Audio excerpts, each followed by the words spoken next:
Morning, everybody. We have a fair number of participants in the room. Thanks very much for joining the South African Chamber. I'm not going to be here to say very much because Dawn is your host today and she'll be running the event from beginning to end and keeping you all amused. And the rest of us will hear the very heart-reaching, rendering stories of people about their life, their story, their life, their business. I remember the previous one went down extremely well with viewings globally on how they enjoyed listening to people talk about the real things that made a difference in their lives. So we're all here for a very, very pleasant experience. And I know from last time it was a very moving experience. I'm looking forward to that again.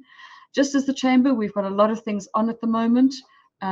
Just some ideas of what is up at the moment. Please come join us for the sing-along tomorrow at 12 o'clock UK time, 1 o'clock South African time. I will remind you at the end again if I'm still around. Come and join us, come sing the anthem, and then try and find out why we're singing the anthem, because that is what the whole journey of the next 4 or 5 weeks is going to be. And it ends on the weekend of Mandela's birthday. So I hope you're all going to join us tomorrow and you'll get to hear more. Dawn, I'm not going to steal any more of your thunder or lightning and leave it for you guys to take it away. Guys, I'm looking forward to spending some time with you. I will silence myself. I am going to be here. Sharon, are we on live on Face? Are we live on Facebook? Is that all sorted? Because I will do that. Brilliant. I didn't. I will. It's being done now as we speak. Fantastic. I will just drop you a note on the chat to say I've done it. Okay, great. That it's working. Thank you. But it's in progress right now. Great. Thanks a million. Cheers, guys. Thank you. Hello, everybody, and welcome. The Ovambo are the largest ethnic group in Namibia, and they tell of how thunder and lightning came to live in the sky. Thunder was an old mother goat, and she lived with her son, Lightning, a young, handsome buck in a village amongst their people. Lightning had a fiery temper, which meant that thunder nor lightning were very popular in the village. Lightning would split trees and damage crops, and sometimes he killed people in response to being offended. Thunder often raised her voice to reprimand her son. The people of the village could take it no more, and they asked the creator Kulunga to intervene. After being given many chances, they were eventually kicked out of the village. This made Lightning angrier. He was going to get even. And he set fire to the veld. He set fire to the kraals, even to the houses, especially in the dry season. Kulunga, after seeking advice from his elders, banished thunder and lightning from the earth and to the sky. Now, today, Lightning still loses his temper from time to time and often sends fire down to the earth. Even his mother Thunder can't control him, and she's sometimes not with him. And you can always tell when that happens. Lightning flashes, and if his mother is far away, her voice remains silent. Welcome to the South African Chamber of Commerce. This is our virtually chamber event. This is our Lightning Talks. My name is Dawn Denton, and today we have our Big Five, our very own Big Five. 5 minutes, 5 speakers, and we're going to start off with our lovely friend and representative for the Chamber in the East of England, Tanya Verdonk of Spirus Marketing. So from the Jacaranda city to the city of Spires, Tanya tells of a life of saying yes. Thank you very much, Dawn. I thought I'd share with you a story that maybe goes some way to explain kind of how I ended up here doing what I'm doing and kind of living my life in the way I do. My story starts in the early 90s. I was 13 years old. We were on a week residential. Some of you might know that as Veld School. It's a week of fun-filled activities with girls from other schools as well. Survival, those kind of things. Good fun. And for a lot of girls, often the first time that they're so far away from home. So in the evening, I was cleaning my teeth and kind of getting ready for bed. And I heard girls from the other school being quite mean to Michelle, not her real name in this instance. Michelle was just one of those girls that was always picked on, always bullied. No good reason for it, but that's how it was.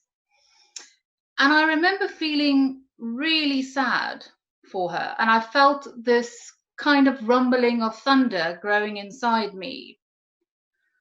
And I think we have to rewind back a little bit at this point. When I started school, my mum told me a couple of things. She said to me, firstly, she said, ask questions. Don't be afraid of your teacher. Put your hand up. If you don't understand anything, ask questions. And actually, that is what I still do in my day job a lot today. The second thing she told me is always be kind to children who are bullied and stand up for them if you can. So here I am, 13 years old, in the ablution block, listening to what's happening to Michelle, and I could just feel this thunderstorm inside me getting bigger, and the injustice of what I was hearing. And to my surprise and their surprise, I did stand up for Michelle, and I asked them to stop, and they did. And I think that's when I realized I can do this. I can do this. And not only can I do this, I need to do this. It's my duty to do this, because if I don't do this, I'm complicit in Michelle's suffering, and that won't make me sleep very well at night. And actually, you have to then put it into the backdrop of where we were at that time. Early 90s, South Africa, a lot of people who didn't have a voice, a lot of injustice, but there was that sense of awakening, of courage. Nelson Mandela was released from prison. We were leading up to our first free and fair general elections. And I can't help but think I might have been influenced by this. And I also very, very clearly realized I was lucky due to I had very supportive parents. This was nothing of my making. I had very supportive parents who loved each other. I lived in the same house from when I was 10 months old until I left school. And so that gave me confidence to be able to do and say yes. And that's why it was my duty to stand up for people when I can. And it enables me to say yes, and it enables me to come and live my life in the UK, take big chances, because I always knew that even if I made a terrible mistake, I always had a home to go to and supportive parents. And that's what makes me a doer. That is what led me to Cambridge. I took a chance on love. I met my husband on the internet, intentionally, not intentionally, a crazy thing to do, but that's why I opened up my business here as well. But specifically in marketing, because I really want to stand up for those businesses who don't have a voice. And I just would like to end with a quote that really resonates with me, and it's kind of how I try to keep in the back of my mind about, living my life and conducting business. And it's a quote by Maya Angelou, which says, "I've learned that people will forget what you've said, they will forget what you did, but they will never forget how you made them feel." Thank you very much. Thank you very much, Tanya. Absolutely. We can all live our lives by that, I'm sure. Next up, we have Barney Mulder, and from Bloemfontein, well, no one can say his name, Barney, in the UK, can they? But from Bloemfontein to the army and Fishhoek to Cambridge, it's all about Barney's enthusiasm. Hi guys. Yeah, well, it wasn't quite Bloemfontein. My uncle and his wife, they had 5 girls and 1 boy, which was in Bloemfontein, but it's actually Bethlehem. But thank you, Dawn, for the introduction. Yeah, I'm Stefan. I've changed from Fani to Stefan in the UK, as you can all understand. I've been, most people know me as Stefan, the enthusiastic South African. But I'll take you through a few different things, and then how I ended up working for myself, A1 VTS. So picture the scene, 1995.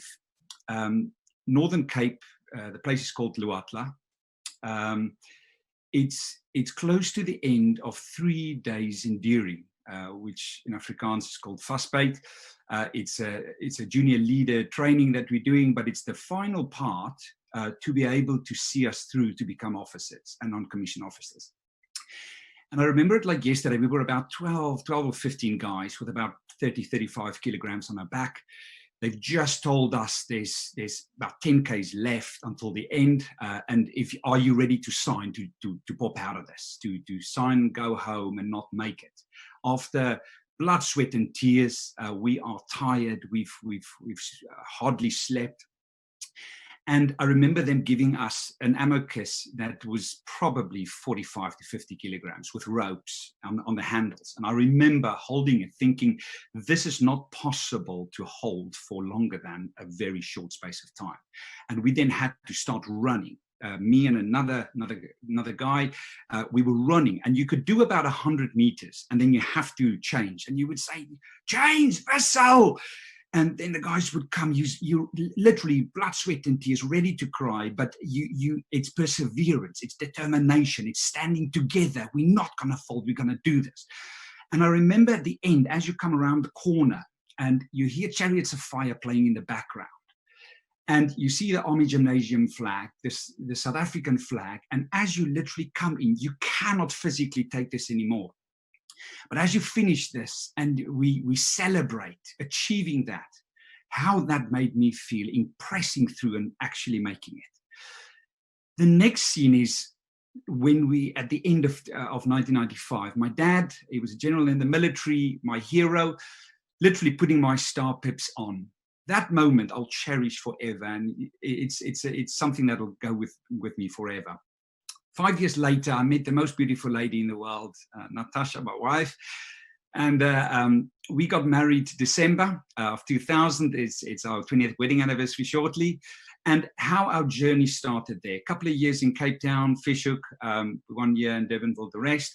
We then decided new ventures, see the world, came over to Cambridge, and from the moment go, we genuinely wanted to change the way things are done. And just for the record, my timer hasn't started, so you just need to point me in the right direction. But came to Cambridge, and it's genuinely to make a difference. With our South African passion, started working down the bottom of the spectrum and worked our way up. I've been in the automotive industry for pretty much the whole time, 17 years. And I remember when I started sales, somebody said, Steph, this is not a good thing. Used car salespeople are very, they hide stuff. That's not a good reputation. And I said, well, I will make the difference. I will be that one that does things differently and genuinely look after people the best I possibly can. So about a year ago, I decided to jump ship from the main dealers and started A1 VTS. And as you can see behind me, enthusiasm, energy, experience.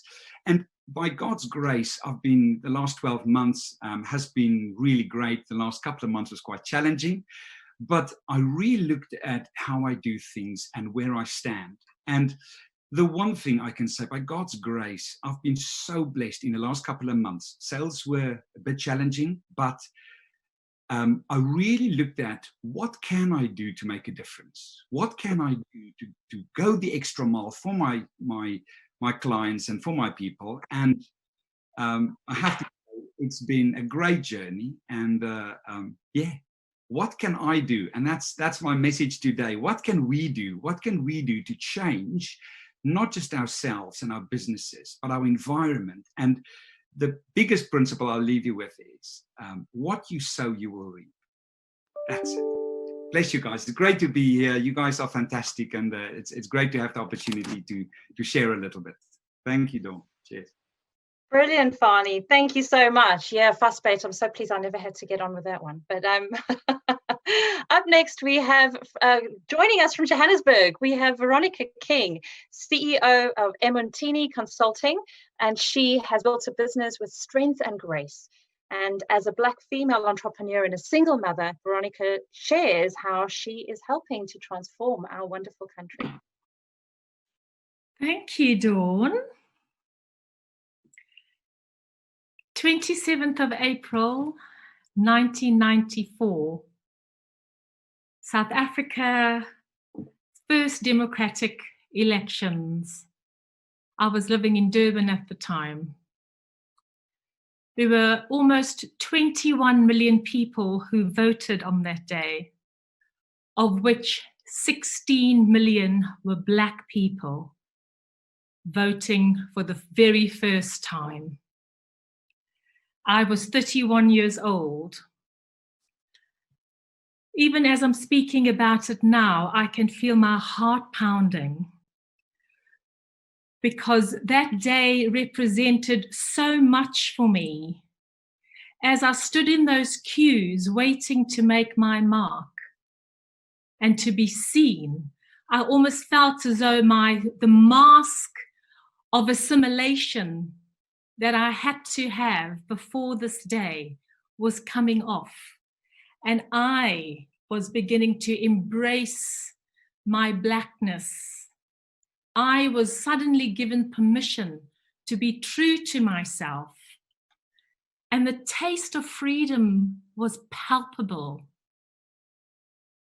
And that, for me, signaled fantastic opportunities.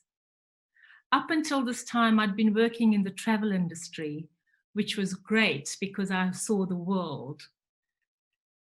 But these opportunities were so kind of thick and fast. I was feeling overwhelmed and excited.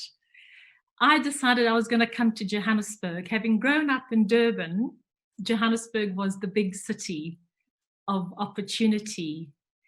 And coming to Johannesburg, it was great. I worked in the advertising industry as a client service director, and I worked on the Virgin Atlantic account.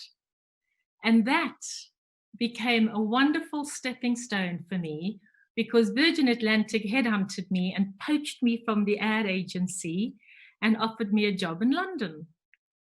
And there I was, jetted off to London.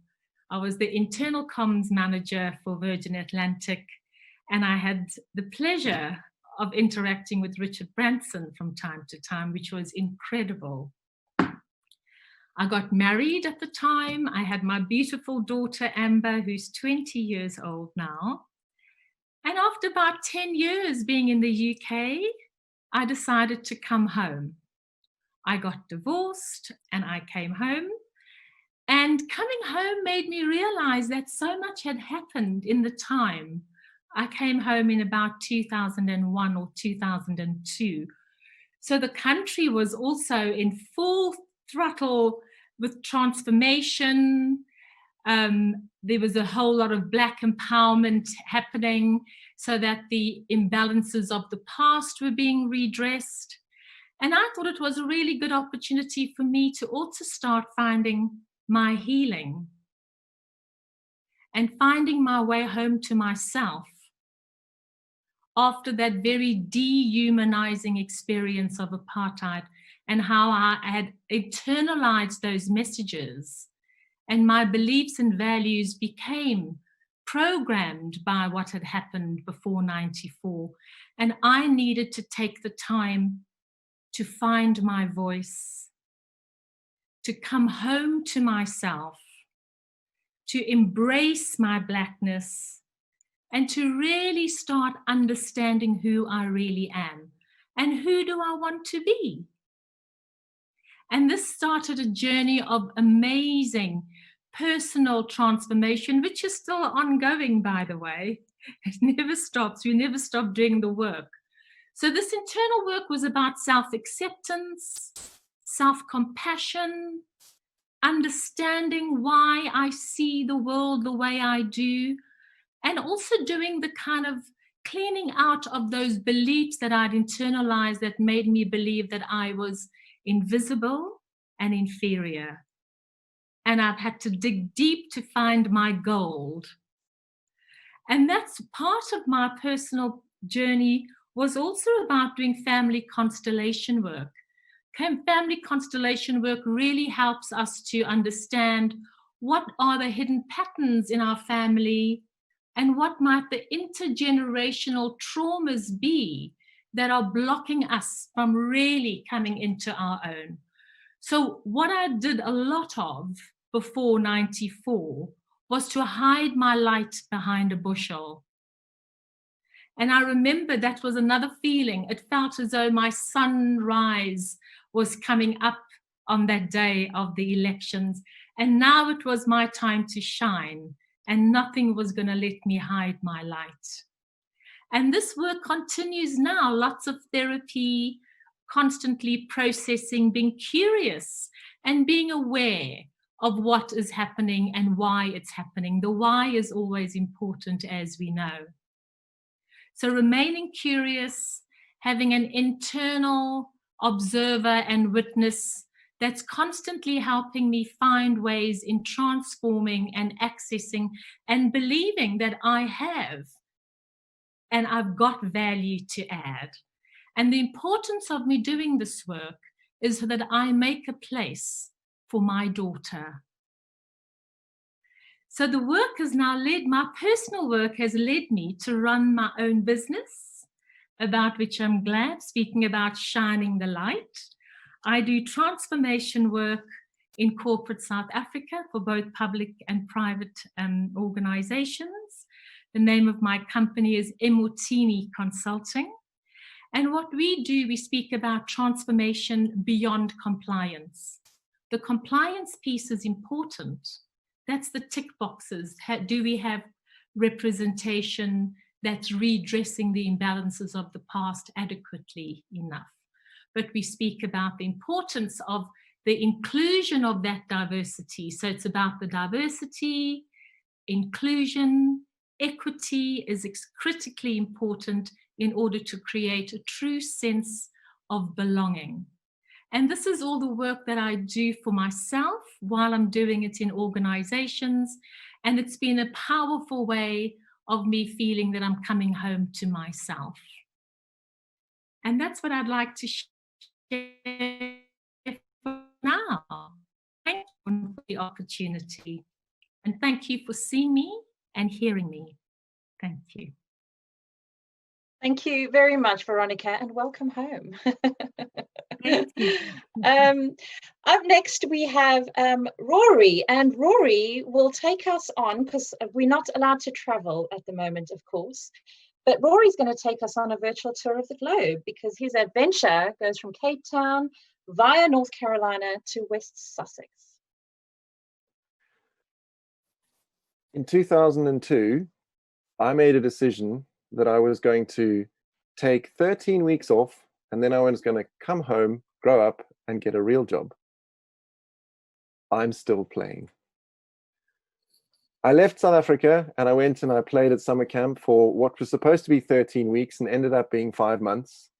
I then ended up doing 4 years of endless summer. So I was spending summer in North Carolina, back to Cape Town, back to North Carolina, back to Cape Town. And I discovered a part of my soul that had always been there, but just needed to be awakened, to use phrases that people often use. And that was the part of me that wanted to help people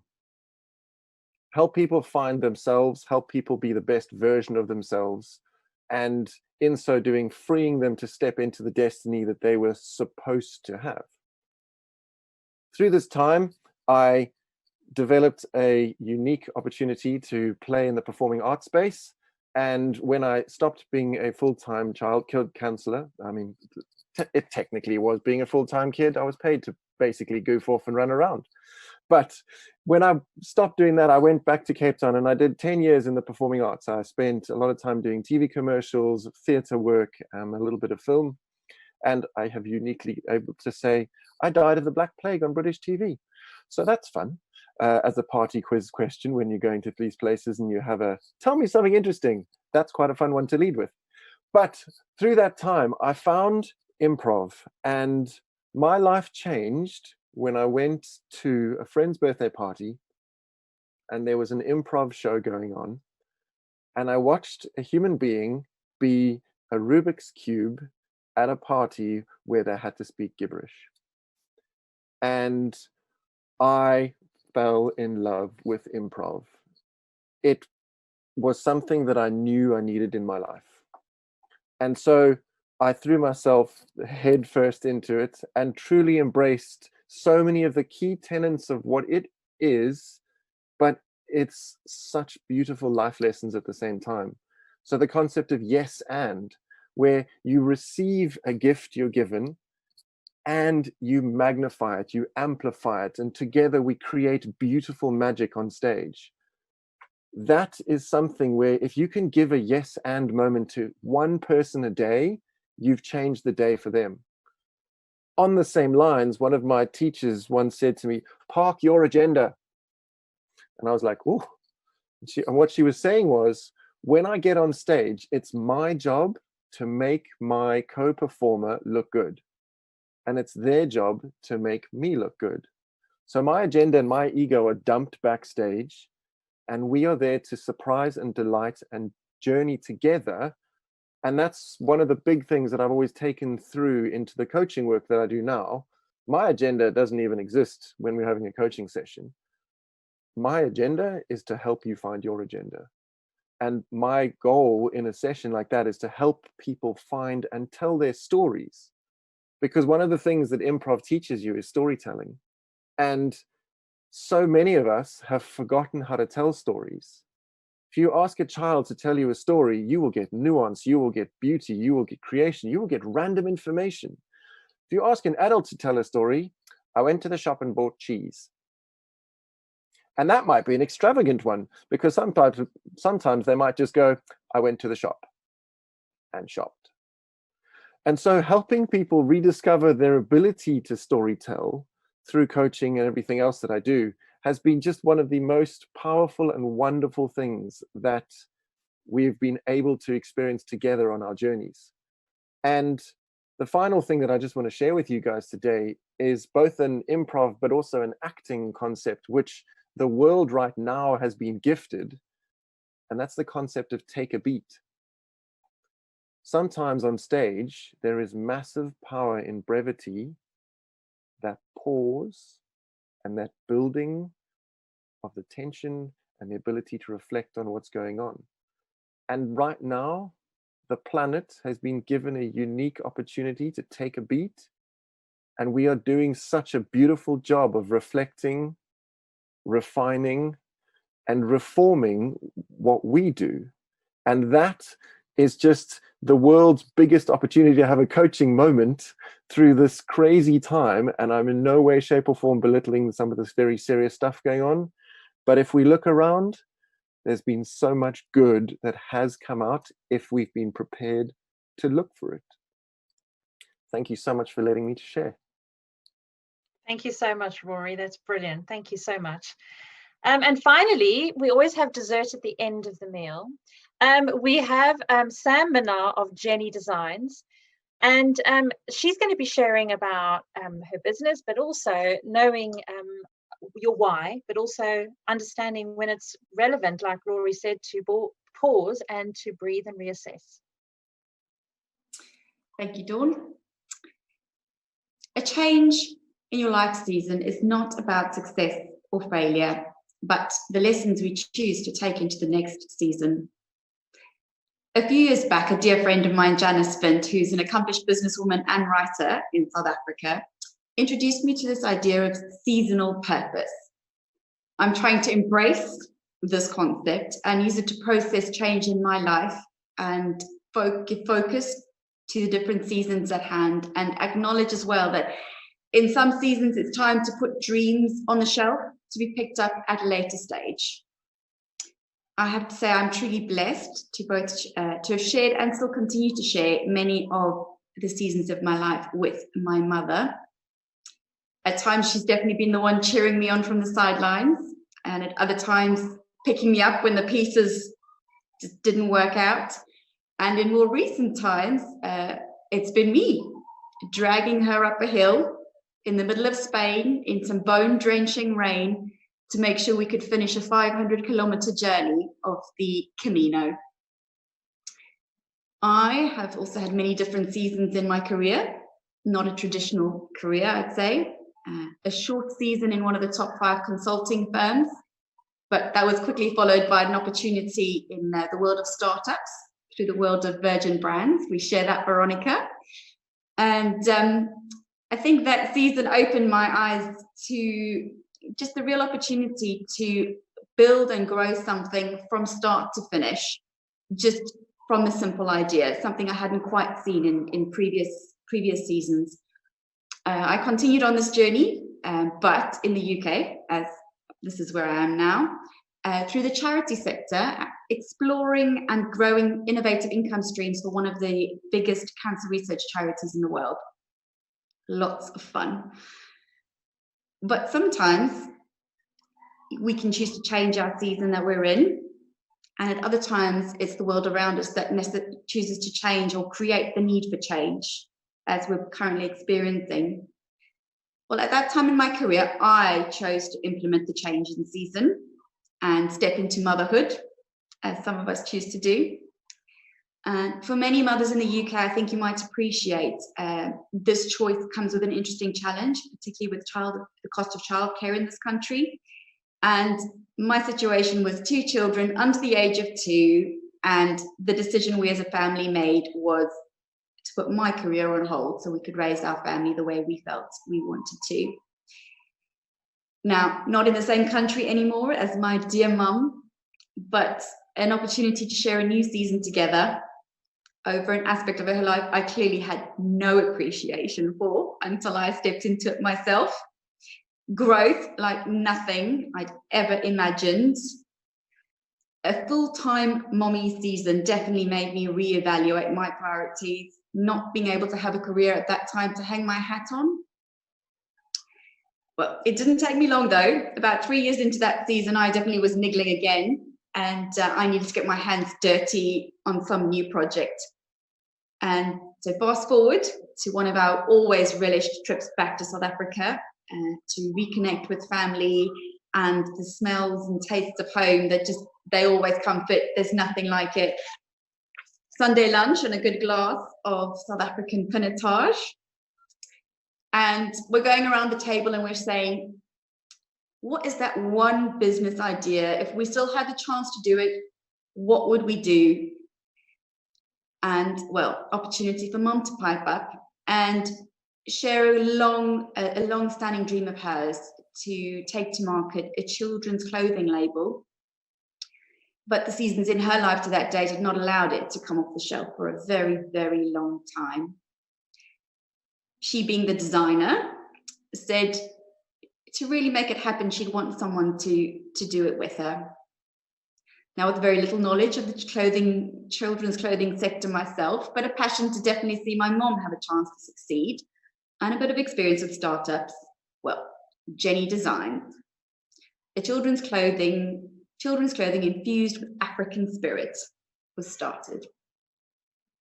We're now 5 years later, so a long season-ish, and using each other, leaning on each other's strengths, and also admitting our blind spots, and revisiting the laughter and tears of the Spain trip, that bone-drenching rain, needing to pull through and push through many a time, has stood us in good stead over these last 5 years.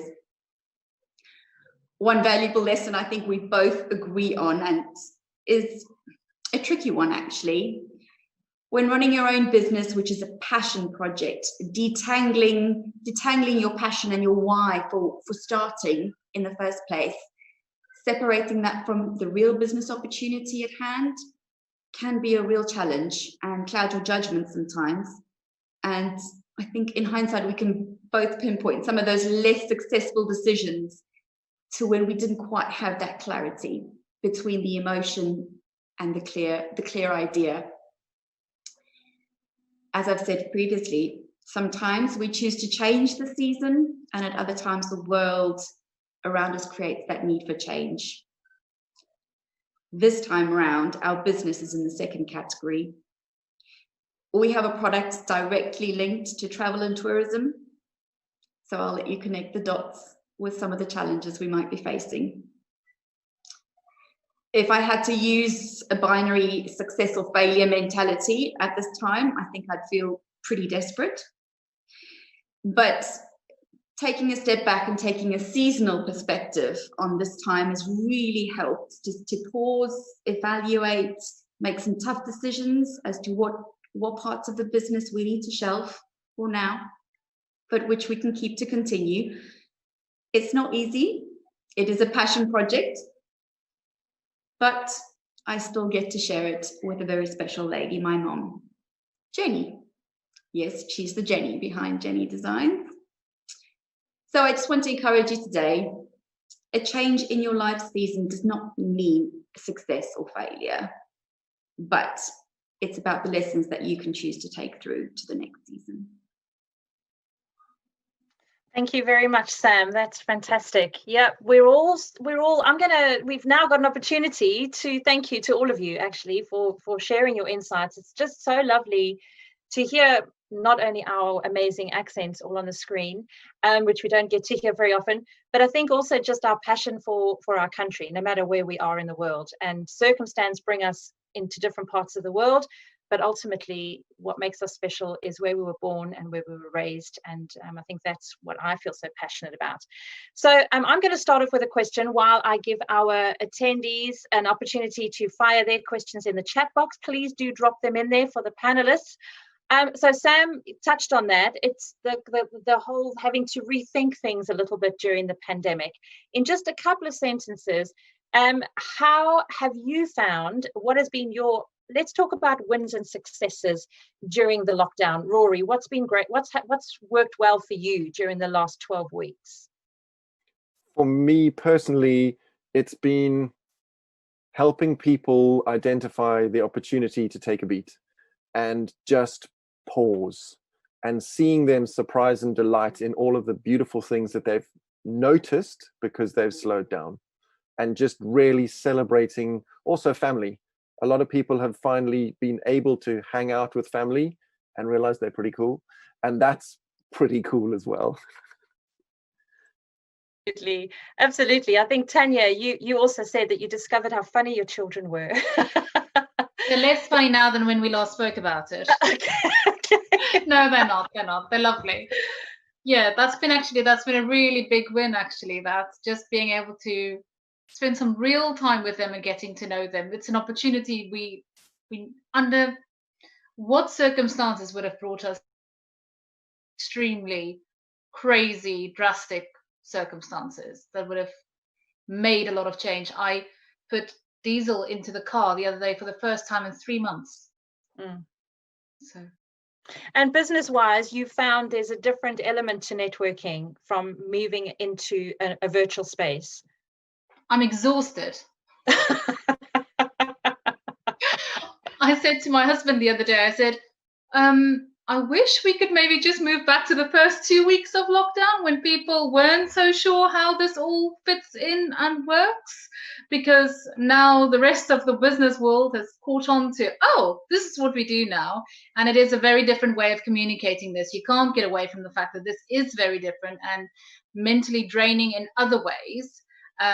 But it's still the best we've got, and we've got to use it. But you could spend your whole day literally now facing a computer with your eyes going square. Yeah, absolutely. And Fani, tell us about your wins during the lockdown. It's an interesting one because unlike a lot of other families, my wife is an occupational therapist, and she's been working on the front line in North London, in Enfield. And I have to say, in the early stages, it was really tough, really, really tough, because she would drive out on a Tuesday morning, and then we'll see on a Friday, coming back just on safety grounds and stuff like that. But I think the biggest thing I've seen is almost like exactly what a lot of the other guys have said is to almost to do the bird's eye view. Relook at things in a very different way. Yeah. And I think my mom had a saying that I always use, which is, if you think you've got it hard and you're in a really bad spot, try and find somebody that's got it worse and try and be there for them, help them, because very soon you'll realize that your position is actually not as bad. You know what I mean? And what I could say in what I've done was, in our industry, in the motor industry, I mean, I'm looking at my board for April, and it's this blank piece. Yeah. So it's been really tough in the one sense. But I asked the question to myself, what can I do? And I started, I'm part of an organization, BNI, started going online with BNI University, webinars. I attended loads of stuff. But because I actually procrastinate quite quickly, I listen to everything. Yeah, this is fantastic, but don't actually do something about it. I challenge them. Come on, take one thing and actually do it.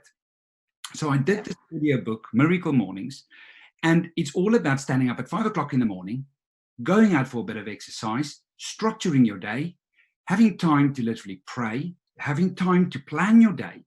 And it has transformed my life. So in my big win is I stand up early. This morning, I've actually decided I'm giving myself today off because this is a big moment. But it's trying to find the bits for me, and that's what I've done to prioritize things that's important. Family, my girls, homeschooling and stuff, 13 and 14. It's challenging, but great. Try to use that and what can I do, as opposed to licking wounds and stuff like that. So that's one I've taken from this. Brilliant. Thank you, Barney. And Veronica, what's been an amazing win for you that you didn't expect out of lockdown? Being reflective and giving me an opportunity to redefine my values.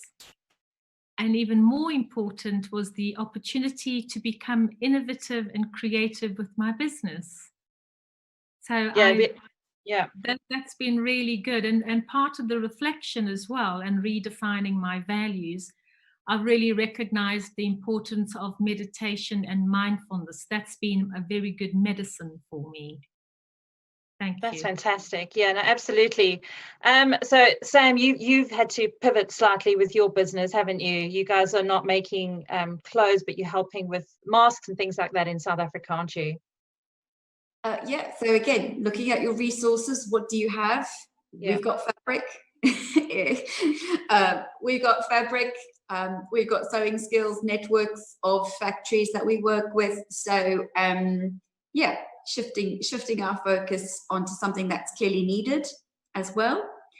And so we're providing that both in South Africa and of course I had to bring a few over here as well. Of course. So I'm going to ask you now, because many of you in your positions are leaders. You're leaders in your area, in your niche, and sometimes we don't always realize that we are, but we really do provide inspiration for other people as business owners. What is the one thing that you would say to someone who's starting out on their own? They're not being employed by anyone else, whatever it is they do. What is your one piece of advice that you would give them? Should we start with you, Sam? I know, I saw your face and you're like, oh, good, I'll have a think about that. Oh, no, I have to say it now. I would say don't isolate yourself. There's always someone that could help you. All you need to do is actually ask. You pull the ideas from whatever people say, but don't be afraid to actually ask for help, ask for advice, and surround yourself with others that have either gone before you or in exactly that same startup place, because they're your community, they're your tribe, and it's a lonely journey anyway, so don't make it lonelier than it has to be. Fantastic. Tanya, what's yours? I've got two little bits of advice. Just two. Oh, you're only allowed one. No, I know. My first one's very quick. It actually would have been always just to start, because we can get stuck in the planning phase, and the starting phase is really scary, and we never get there. So start. But actually, what I've learned more recently is start with yourself. Know what's going to prevent you from not being able to go ahead. Really play to your strengths and be aware of your weaknesses, and that will make your life so much easier. But start, essentially. Fantastic. Absolutely. So easy to get bogged down and find every excuse not to start. That's the other thing. It's excuse. Barney, your one piece of advice. I would say that one of the most important bits for me is accountability. If we are accountable, it means that we can work together and find somebody that there's quite a few great leaders that actually say, if you are accountable to somebody on your level, you won't grow any further. So in a sense, if you can find somebody that's almost a role model, see if you can almost sit at their feet and get accountability that you can come back, create that opportunity where once a week you come back and you are challenged. Yeah. Because to begin, you have to begin. There's a lot of stuff we have to do to get to the next level, but the sense of accountability is, even for me, for the last 12 months, being in my house, in my office, that's my work. And for 17 years, I was going to work in the early and coming back. So get somebody you can be accountable to, and don't sit still. Work on getting yourself better and accountable, better and accountable. Well, accountability will push you forward, won't it? Absolutely. Thank you. Thank you. Veronica, for you. So my advice would be identify what you're truly passionate about, because then that becomes your fuel and your motivation to keep you going. And much like any business that has a board of directors, surround yourself with your personal board. A few people that become your personal board, to whom they become your trusted advisors. Oh, I love that. Are you guys available? Great. Rory, what's yours? I'm going to steal from improv. Embrace mistakes as gifts to learn. So many times we are petrified to try something because we're scared we might fail. And yet tech tells you to fail forward. So many places talk about learning from a mistake. And with improv, we embrace a mistake as a gift to find magic in and take it further. You can't walk off stage if somebody says something weird. Like, you have to stay in the scene, finish it, and go on. So you embrace any mistake as a gift. And if you can take that into your business, you might mess things up, but I guarantee you will always fail forward. I love that, fail forward. That's fantastic. I really enjoy that concept. So we've got a few more minutes, and I've been asking if there's anybody in the attendees who would like to ask questions, or anybody on the Facebook page. We'd love to hear from you. We've got a few more minutes, and we can do one more round. So if there is anybody who has a question, please pop it on. Let's see if there's anyone here who's left a question. Oh, I can't seem to find any, so I'm going to ask one more last question. English is my first language. So, Veronica, you said that you spent some time where you connected with Richard Branson. What in him inspires you in business?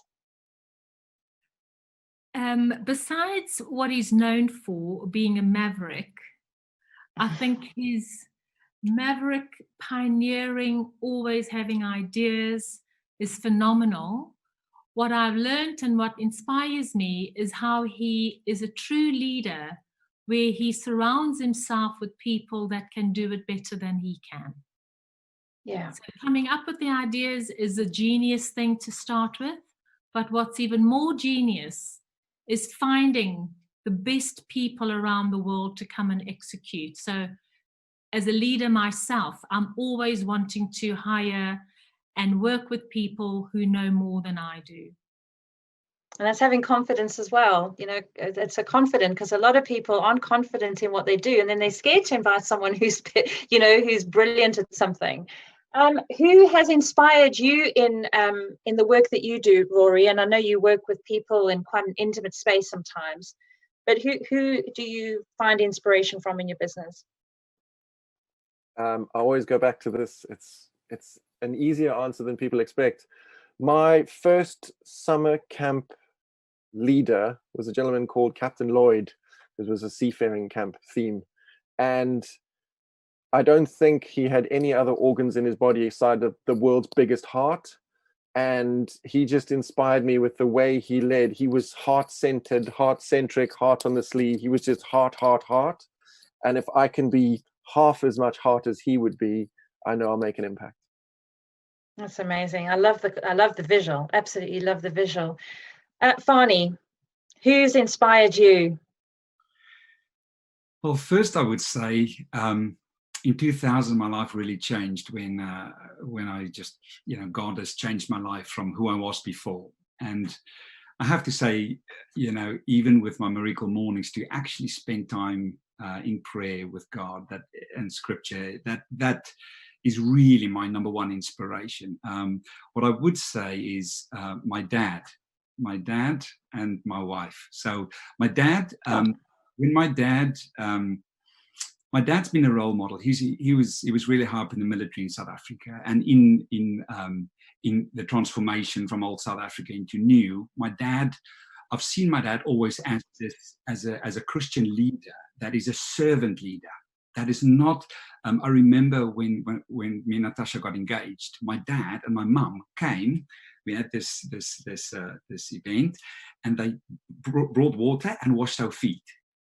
And for my dad, as somebody that was the Inspector General of the Defence Force, old South Africa into the new, that has always stood up for integrity, for respect, for discipline, for the right way, and then for him to pivot on to being in charge of a Bible college in Barberton, which they train the people from all over Africa and empower them to go back to their villages as somebody that makes a difference. Because in Africa, when you come with your degree and your things, you are almost like the Nduna and the tribesmen almost in the village. So that, if I look at my dad and my mum and of course my wife, people that stand tall for what they believe in, and people that live a life for the change, making a difference. That's the bit to me that if I think of my heart, it gives me sometimes tears just with what they do and how.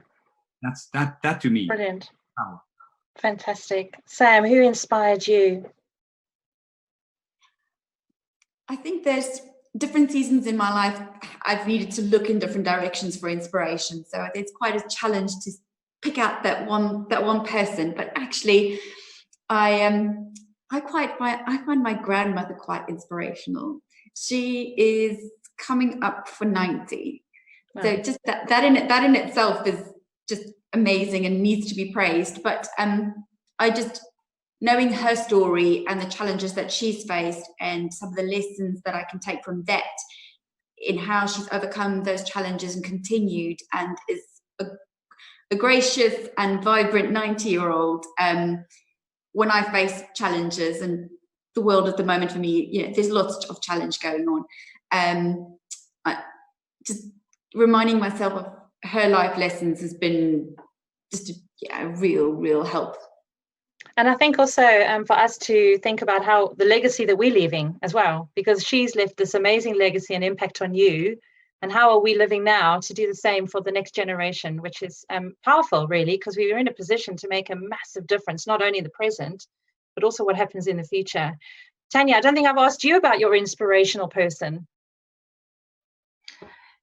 Well, she featured kind of in my talk a little bit, but I would have to say it is my mum. Just because she grew up in Keimus in the Northern Cape, so small, very kind of in the middle of nowhere kind of town. She went to university. She was a radiographer. She got, this is 40 years ago. More than 40 years ago. 45 years ago. Sorry, Mum, if that's not right. Got on a ship. She won't mind if you shave some years off, I'm sure. It's me. Got on a ship, came to the UK, worked here as a radiographer, traveled the world. And this is way before we all did this. Then she went home and she got married to my dad, who was the next door neighbor. And then she had my brother and she had me. But, when she had my brother, childcare wasn't what childcare is now. There wasn't, she didn't have the options. Her mum lived in Keimus and she was in Pretoria. And so she gave up a career that she absolutely loved, and to look after us. And as a woman and as a mum now and running my own business, I know how much having my marketing business actually means to me, and what she gave up with complete love. But it was a big, thing to have given up. And I'm hoping my dad passed away a couple of years ago, and they were married for nearly 43 years. And she's going through quite a transition, to say the least. And she's coming out the other side, and I'm really trying to be there for her as much as I appreciate, I feel it's payback time from my side, even though I'm living in the UK, she's in South Africa, but my mum. Yeah. And just famous person, Desmond Tutu. Who can't love Desmond Tutu? Totally agree. Well, guys, my goodness me, the time has absolutely flown. I would just like to end off with, I've always wanted to be a Viking. I was really excited to look into my family history because I thought, yay, I'm going to be a Viking. And yes, I am a Viking. I had my DNA done, and I am a Viking. I'm quite a lot of Viking, which is very exciting. But my results came back with actually less than 1%, but 1% West African. And that is the 1% of my DNA that I am the proudest of, because it's who I am. And I have never had the capacity to live the life of a Viking, but I've had the pleasure of growing up in South Africa. So thank you to you guys for being here this afternoon. Thank you so much to all those who attended. And I do hope that we can hear from you all again in the next journey of your life. But also, we hope that all of you can join us next time on the Lightning Talks. So fantastic. Enjoy the summer. Bye-bye. Thank you, Dawn. Thank you, guys. It was great. Thanks, Dawn. Bye-bye. Bye-bye. Thanks for joining us. Thank you. Cheers. Thanks. Bye-bye. Bye-bye.